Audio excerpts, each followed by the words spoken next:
So by now, you all know that the FCC's repeal of net neutrality has officially gone into effect.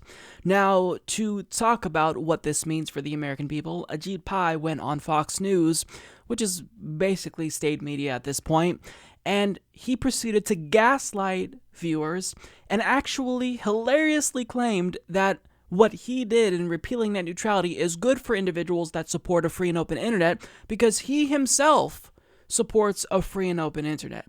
I know, it's as ridiculous as it sounds, but nonetheless, this is what he had to say.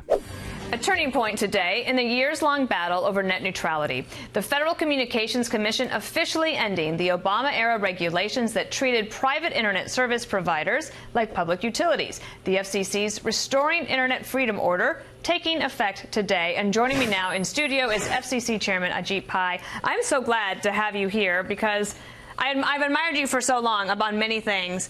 I know that net neutrality is an important issue and that many on the left and the Democrats, like, this is one of the most important issues. I look at polls, often in the top 5. And I got to ask you, why? And secondly, what is the practical effect of the action you're taking today on anybody in this room that would be searching on the internet?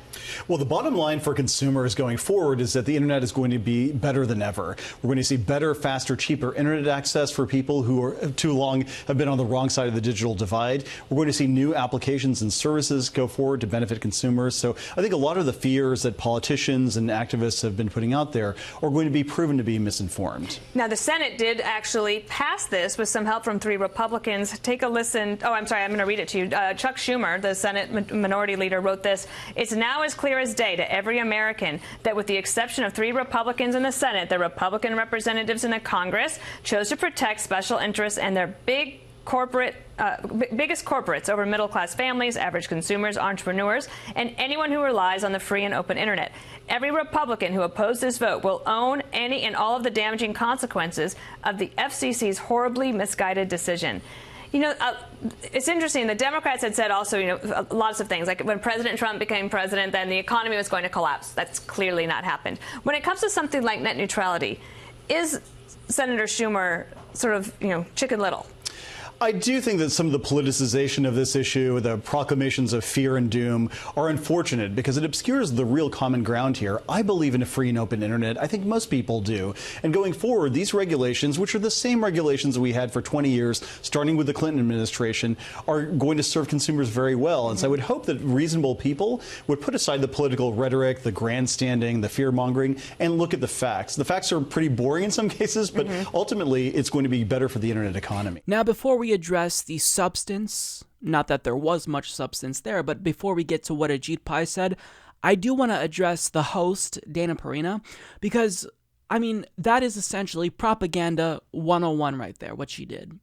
Completely failed to ask him any real questions. She just threw him a softball, and she refused to hold him accountable in any way, shape, or form. She didn't ask him about one of the many corruption scandals, like Ajit Pai's relationship with Bob Quinn, who is the lobbyist fired by AT&T that colluded with Trump's lawyer, Michael Cohen. She could have also asked him about why the FCC faked a DDoS attack, or why Ajit Pai is currently obstructing justice by refusing to comply with New York Attorney General's office and their investigation into comment fraud.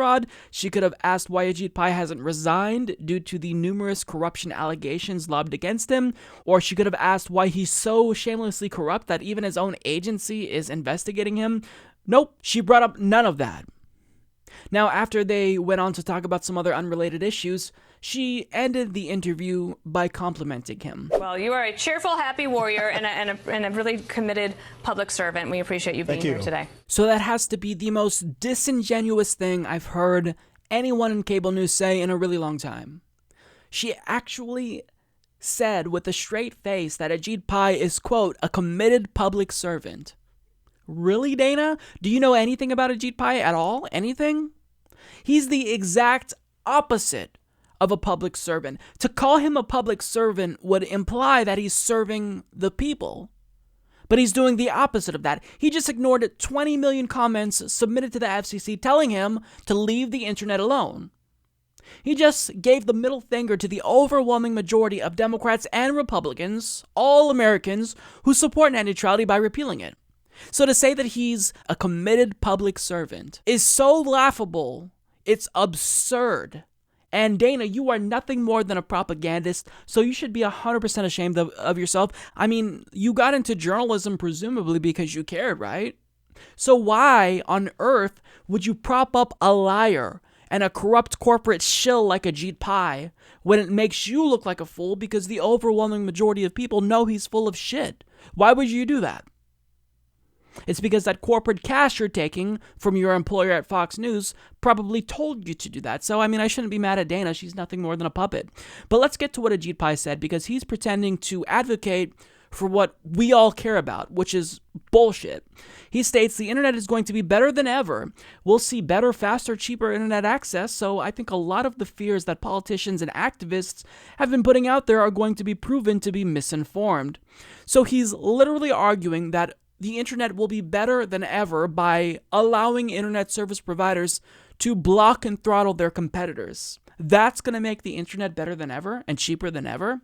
Now, what he's probably alluding to there is that by allowing ISPs to disaggregate the internet and sell, let's say, a social media only package with Facebook and Twitter for $10 a month, that it's going to be cheaper, but that's not good for the consumer. The opposite is true. Slowly turning the internet into television is horrible for consumers. So to suggest that we're going to be proven wrong is complete horseshit, and he doesn't even care about the facts, because just days after the FCC voted to repeal net neutrality in 2017, he said, well, look, they're already proven wrong because we voted to repeal net neutrality and all the horrible things they said would happen didn't happen yet.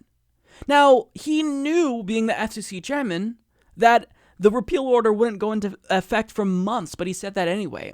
So this guy is as disingenuous and deceitful and duplicitous as a politician comes in Washington, D.C., so any and everything he says is probably not just false, but the opposite is probably true. Now, he also states, I believe in a free and open internet. That's just hilarious. I think most people do, and going forward, these regulations, which are the same regulations we had for 20 years, starting with the Clinton administration, are going to serve consumers very well. I hope that reasonable people would put aside the political rhetoric and the grandstanding and look at the facts. So what he's doing there is gaslighting you. And I think that if you want to explain to someone and educate them about gaslighting and what it is, this is the clip you've got to show them, because that's exactly what he's doing. He's telling you that he supports a free and open internet. Meanwhile, he just voted to remove crucial regulations that guarantee the internet will in fact remain free and open. And again, he's claiming that net neutrality is a new phenomenon. That's not true. Title II was new, yes, but it just allowed the FCC to enforce net neutrality by regulating the internet in the same way it regulates other utilities. That's the only difference. It was a different way to enforce the same policy of net neutrality, which has pretty much always been the standard. And the reason why net neutrality is so important is because companies have already shown that they don't care about net neutrality. Comcast literally throttled Netflix, and once they extorted Netflix and got Netflix to pay them millions of dollars, then all of a sudden their speeds were faster than ever. So it's not like what we're all saying is hypothetical. It's already happened. There's been numerous violations of net neutrality, which is why activists and true proponents of a free and open internet vociferously advocated for net neutrality rules, because that stops these greedy internet service providers that don't care about consumers but only their profits from closing off sections of the internet and charging their customers more for it. So Ajit Pai, the extent to which he lies, I don't know how he's not too ashamed to show his face in public. Nobody believes what he's saying. It's complete bullshit. But yet he goes on TV and he lies anyway. Well, you're not fooling anyone, Ajit Pai. It's why the overwhelming majority of the population still agrees with us, the real proponents of a free and open internet, and we disagree with you because we know you're full of shit because you're a corporate shill. Support this podcast by becoming a patron at patreon.com/Humanist Report.